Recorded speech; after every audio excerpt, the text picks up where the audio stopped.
So how to lose weight effectively is probably one of the most popular search terms or questions of anyone in the world when it comes to health and fitness. Like, the weight loss industry is huge, and that's because people are looking for an answer how to effectively lose weight long term.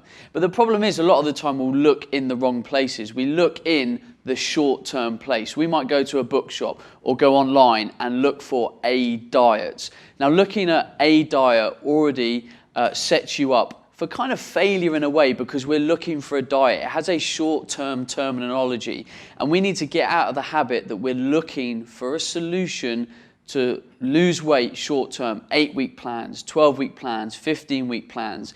We need to get into the mindset that we are looking to create habits within our lifestyle to effectively change our body shape and our health long-term. And it will only ever happen long-term. I don't want you watching this video now to have to reach for another diet book, a different plan, half a year down the line. I haven't done my job effectively. So we need to find strategies that we can use for you that will work. And when it comes to diet and nutrition, when it comes to the human body, scientifically, there's a huge amount that we know. We know how the body loses weight. The body loses weight by you consuming less food than you burn. That creates a calorie deficit and allows your body to say, do you know what? I need to burn body fat or stored fuel to power the body, because we need to constantly power the body, power our cells, our muscles, our brain, our organs, and all that stuff happens from stored carbohydrates and stored fat.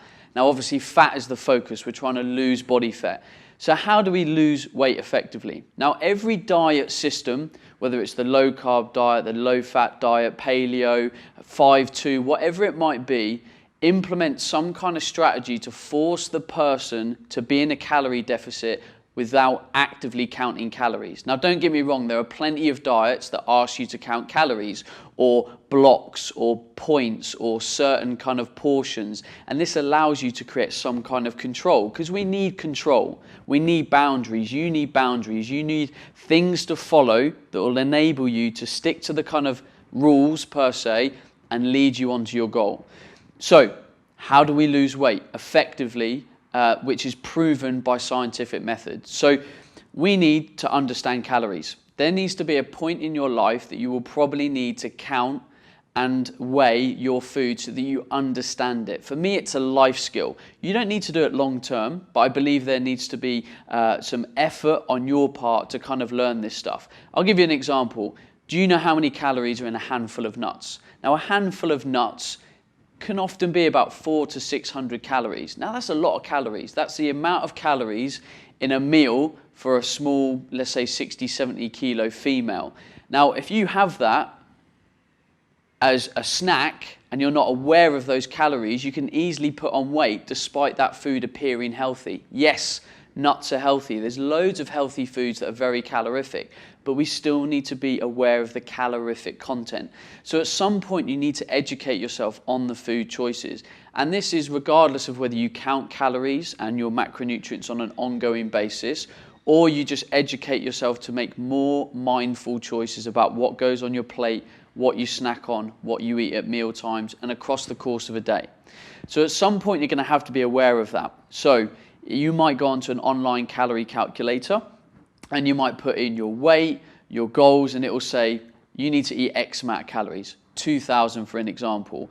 And then you can calculate being in a slight calorie deficit. So 1,800 or 1,700 calories would be a good target to eat on a daily basis to lose weight sustainably over time.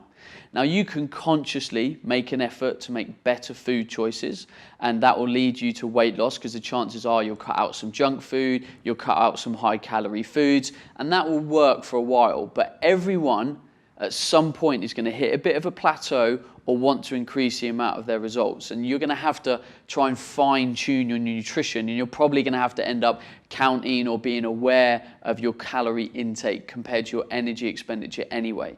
So I think now you should start to try and invest some time into this, or invest some time after you've started to make some better food choices. Now, after this, within your actual diet, protein needs to be the first thing that you think about. Protein has amazing correlation to improved body composition, satiety, and weight loss. So whatever the amount of calories you eat in any given day, you have to have a certain amount of that as protein. And I would recommend around 1.5 to 1.8 grams per kilo of your body weight. So if you're 70 kilos, times that by 1.5 or 1.8, and that's roughly how many grams you want to eat a day. So you might eat maybe 3 eggs for breakfast, a portion of chicken at lunch, a salmon fillet for dinner, and already you're kind of getting and hitting a daily minimum protein requirement. That's really important. Every key meal you eat, I want there to be a protein serving: chicken, beef, lamb, eggs, dairy, whey protein, whatever it might be, make sure it's in the meal. And then after that, we need to think of nutrition. Now, when I say nutrition, I mean fruits, vegetables, whole foods, things that bring life to the body: vitamins, minerals, antioxidants, fiber, phytonutrients, pre and probiotics. All these things are essential for human health. And every meal you eat, most of the time, let's say 80-90% of the time, needs to be providing the body with health. And then after you've done that, you can bring in carbohydrate sources or fat sources depending on how you feel when you eat them. So when I say how you feel, I talk about nutrition from feel a lot. If you eat a meal, and let's say that meal was high carbohydrate or low carbohydrate, if that meal made you feel bad, it made you feel tired or lethargic, just didn't give you energy for a prolonged period of time, then that meal isn't right for you, and you need to try and listen to your body, change the variables, maybe reduce or increase the carbohydrate or fat content, and listen to your diet. And then the amount of calories you eat can include, let's say, more carbohydrates or more fats around this kind of protein and nutrition template to allow you to get the most out of your diet from a weight loss perspective, but make you feel good. There's no point you being on a diet and not feeling good, because the chances are you'll relapse, you'll give up, you just won't have the motivation to carry on. So we need to do it slowly, sustainably, in the right way, so you have the energy and the motivation to stay with your diet. So let's recap quickly. How do you effectively lose weight? You need to understand food and the amount of calories that your body needs, the amount of energy, whether that's you starting to count calories and macronutrients, or you start to make active and mindful choices to improve your nutrition. You then need a minimum protein requirement per meal. We then need nutrition in that meal. And then you think about carbohydrates and fats depending on how they make you feel. Then eat that consistently from whole food choices 80 to 90% of the time. And I promise you, you'll feel energized, you'll lose weight successfully, you'll be able to do all the other cool things in your lifestyle, but you can also be flexible with it. You can have some of those foods 10, 20% of the time that might not be ideal, but that you enjoy. And that is the way to effectively lose weight long term.